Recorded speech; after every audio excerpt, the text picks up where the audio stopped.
Όλες τις ვიდეო მინდა ჩავწერო მათთვის, ვისაც Mercedes 211 ვიყავთ, რომ გავთხილდნენ, იმიტომ რომ სადაც 8 წელია უკვე ამანქანას ვიყენებ და მსგავსი ამბავი არ მსმენია ასად არასოდეს. რომ მომხდარიყო, მოკლედ რომ ბევრი აღარ ვილაპარაკო, ესე იგი. ორი ცალი გიტარა აქვს, ერთი ალუმინის, ეს წინა მხარე და უკანა მხარე შავი ფერის გიტარა არის, ესე რომ მიდის. აი ამ გიტარას უყენია, აი ასეთი რაღაცა წინ. ეს ოვალური ფორმა აქვს თუ ატყობ და ამაში გაყრილია, თვითი გაჩვენოთ, აი ეს ბოლტი იკავებს რა, ესეთი სტანდარტული ქარხნული ბოლტია. არსებობს კიდე არა ქარხნული, ეგრეთ წოდებული რაზვალის ბოლტები, რომელსაც აი ესეთი პაზები აქვს. და აი ამ პაზებში ჯდება, იქ ჩანს მე მგონი გამოშვერილია პატარა შუაში თუ დააკვირდებით, აი დავიჭირე მომენტი, გამოშვერილებია ესეთი. და ამ ბოლტს, აი პაზები ამ ბოლტით მეშვეობით შესაძლებელია სამი პოზიცია დაიჭიროთ, მარცხნივ, შუაში, მარჯვნივ და რაზვალი სწორდება ბორბალის.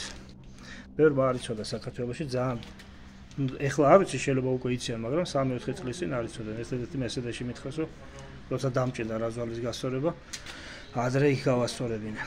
ფაქტურად არავინ არ იცოდა რაზვალი, ამბობდა რომ არ სწორდება ასე და ასე შემდეგ. მოკლედ რაზვალი რომ მივხვდეთ რას ვამბობ, მე ყველა რაზვალს ეძახის, მაგრამ როცა ესე დახრა აქ ცერად დახრილი როცა არის ან გარეთ ან შიგნით ბორბალი, ხო? და რაზვალი კიდე, ну, შესაბამისად, სხაჟენიას აკეთებენ ძირითადად, ესე რომ თრიალდება ან შიგნით ან გარეთ. ხო, სხაჟენია ამით ისწორდება, ქართული სიტყვების სამწუხაროდ არ ვიცი. ეგრეთ წოდებული ნაკაჩენშიგებით ულავოისი სწორდება სხაჟენია და რაზვალს ბევრი ვერ ასწორებს Mercedes-ზე, ვინმე არ იციან, რომ ეს ტიპოლტები ჭირდება 211-ებზე მაქვს საუბარი, ხო, სხვაზე არ ვიცი. როგორ ხდება. მოკლედ რა დამემართა ახლა რომ მსგავს სიტუაციაში არ ჩავმოდეთ, ლოგიკური ავალიაში მოვყიდე. რაზვალს რო ვასწორებდნენ, უფრო ხაჟენიას უფრო სწორედ. მანამდე გამოაცლევენ ეს ტულკები. აწეული რო იყო, უთხარი არ გადაჭიმო მეთქი, იმიტომ რომ რაზვალზე შევდივარ მეთქი, იმიტომ რომ არ შეიძლება ხაერში როცა არის აწეული ამის გადაჭერა. იმიტომ თუ გადაუჭერ ხაერში, ანუ გულისხმობ აწეულ მანქანას ზემოთ. აი ეს ჭიდროთ არის მე ამ ტრავერსაზე გადამაგრებული. მოკლედ და ეს რეზინა შიგნით ბრუნავს რა ოდნავ. წარმოგიდგენთ აი ეს ღერძი რო ზემოთ ქვემოთ მოძრაობს. აი ეს ნაწილი ყარათ არის ამაზე. ბოლტი იჭერს ამას. და არ მოძრაობს. ამიტომ რეზინა იღუნება, ანუ ღუნვადია ეს რეზინა. ამიტომ დაყენებულ მანქანაზე უნდა მოხდეს მისი გადაჭერა, რომ არ იყოს სულ დაჭიმული, თორემ მალე გამოვა მწყობრიდან ეს. ამ მწყობრიდან გამოვა, ანუ უბრალოდ შეიძლება მართლა გამოვარდეს, სხვა რაღაც დაიმართა. წესი ესეთია რა, მოკლედ რა. ხო და რაზვალზე რო დავაყენებინე, უთხარი გადაჭიმე მეთქი, იმიტომ რომ არ გადავაჭიმე, გამოაცლევინე მეთქი ეს ტულკა. კონკრეტულად ეს წინა, ეს არის ის, რაც გამოაცლევინე, ხედავთ გატეხილია. მოკლედ თავის სტანდარტები აქვს ამას გადაჭერის, ვისაც აინტერესებს 80 ნიუტონით უნდა გადაიჭიროს. და მე 120 გრადუსით კიდე დამატებითად უნდა მოიჭიმოს ბოლტი. ეს არის მისი სტანდარტი, რაც თავის ინსტრუქციაში უწერია. მოკლედ, ну, ისე თუ ასე შემანქანას გარდა ამ რაზვალისა მე თუ ვემსახურები, დიდი ხანი უკვე მე თუ ვაკეთებ. მოკლედ ორმო არ მაქვს, ამის პრობლემა მაქვს. მოკლედ სადაც მეგულებოდა ხოლმე ორმო, ვეღარ გადავჭიმე მე თუ ვეღარ მივედი და ვეღარ შემომოწმე. მოკლედ დამავიწყდა რა, შარშანდელი ამბავია. VRS 3-4 თვე და მოკლედ ერთხელაც რომ მომიწია ტორმოზის სტრაფი ჩაჭერა. ეკიდეკაი ჩქარა არ მიდიოდი, სულ რაღაც ახალი მქონდა აკრეფილი 40 კილომეტრი მაქსიმუმ და უბრალოდ სწრაფად მომიწია ტორმოზის დაჭერა. მიუხედავად იმისა, რომ არ აქვავებს ABS-ი აქ ამას. მოკლედ გამოგლიჯა ის. გამოგლიჯა რაშინას კი არ ჩამოვარდა ეს ღერძი, ეს გიტარა. ბოლტი ხო ეყენა შუაში. სულ რაღაც სანტიმეტრი ნახევარი იყო და ეს მიარტყა. ამ დარტყმისაგან გაგლიჯა ეს ტრავერსა, ანუ ეს სულ რაღაც სანტიმეტრი კიდევ სანტიმეტრი ნახევარი მაგრამ დარტყმამ. გამოიწვიეს რომ ტრავერსა გაგლიჯა, ეს ზედვე იყო დარჩა, არ ჩამოვარდება. ამ დარტყმამ გამოიწვია კიდე უკანა მხარეს. აი ამის შეგლიჯა, ისაც გახეული იყო იქით. მოხდა ისეთი რაღაცა, რომ აი ეს ბორბალი აი ამ კუთხეს მოხდა და მანქანა ახტა რა, ტრაკი შემოიქნია უკან. აი ახლა გაჩვენებთ. უკანა კუთხე ტრაკიც მივარტყი. სხვა მანქანას კიდე.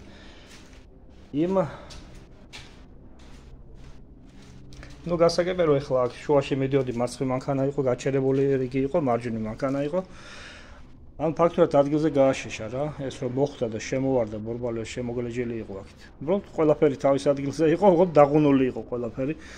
აი ეს წეროც კი გაღუნული იყო, ძველი აგერ მიგდია. მოკლედ ერთი სიტყვით იმის თქვა მინდა, რომ გაითვალისწინეთ ვისაც ყავთ, რა ზოლზე როცა მიიყვანთ, თუ იმ ბოლტებს ხელს ახლებენ. გადაუჭირონ ამ სტანდარტებით, ყოველ შემთხვევაში თუ არ კიდემ ხელს, მაინც გადაამოწმებინეთ ხოლმე. რომ მსგავს სიტუაციაში ვიღაცას რომ მოიყოლა, შეიძლება არც დამეჯერა, რომ ეს რაღაცა შეიძლება მოხდეს, ანუ როგორ ვერ გაითვალისწინეს Mercedes-ში. ნუ გულისხმობ რა თქმა უნდა კომპანიას, ეს რაღაცა რომ ვიღაცა სირი, რომელიც შეიძლება არ გადაუჭირა ისე როგორც საჭიროა.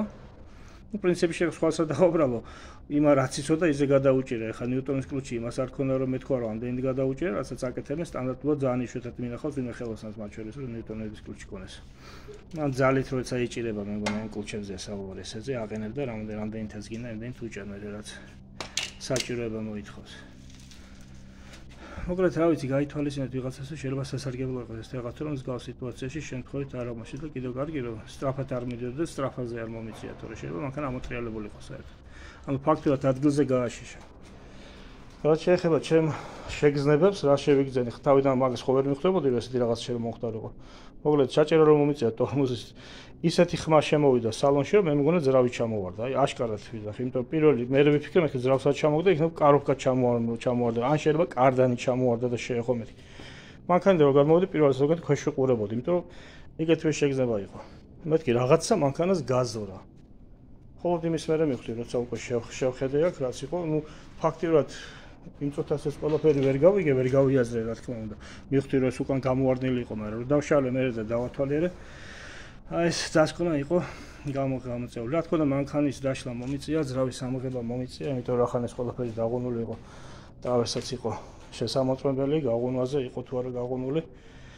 ნუ მომიწია ყოველ შემთხვევაში მაინც უსილენიერის დაყენება. მაგ ჩავასვარგე დამატებითი ფურცლები, იმდენ გახეული იყო ესა. ტრავესა საკმაოდ ძლიერი აღმოჩნდა. იმ თვალსაზრისით რომ გაღუნული არ იყო რა. და არ მომიწია ცალკე ტრავესის ყიდვა. მოკლედ აი ეს გაითვალისწინეთ რა. რაზვალში იქნა, როდესაც მიხვალთ რომ აი ესეთი დოლკები უყენია. უკანაც სხვათა შორის იქით შავზე, აი იქით მხარეს უკანას, იქაც ეგეთი აყენია. ანუ ამა რო დაარტყა, იმიტომ შევარდა რომ იქაც შეგრიჯა ამ დარტყმამ. და აი რაღაც აი პატარა გადაადგილება საშუალება მისცა რომ აი ეს ბორბალი ახლა წარმოიდგინეთ სადღაც 4 თითი ეტევა ხოლმე ხა ვისაც ყავთ შეგიძლიათ გაზომოთ და ახლობით 4 თითი ეტევა ნუ სტანდარტულ საბურავებზე მაქვს 4-3 თითი ეტევა 16-იანებზე მაქვს საუბარი რაც AMG-ზე არ საუბრობ რა თქმა უნდა 19-იან დისკებზე და უფრო და ახლობით 4 თითი ეტევა ხოლმე ამ ადგილას და აი ამ ხელა მანძილზე წარმოიდგინეთ შემოაგდო ამ ნაწილზე მოლე რა ვიცი იმედია ვიღაცისთვის ვისაც 211 ვიყავთ გაითვალისწინეთ ამ რაღაცას და სწორად გადააჭიმებთ ხოლმე ამ ასე ვთქვათ ბოლტებს. ნუ არა მარტო წინა მხარეს, რა თქმა უნდა, უკანა მხარესაც ანალოგიური ფორმით 80 ნიუტონი თავიდან და 120 გრადუსი მერე შემოტრიალება დამატებითაც.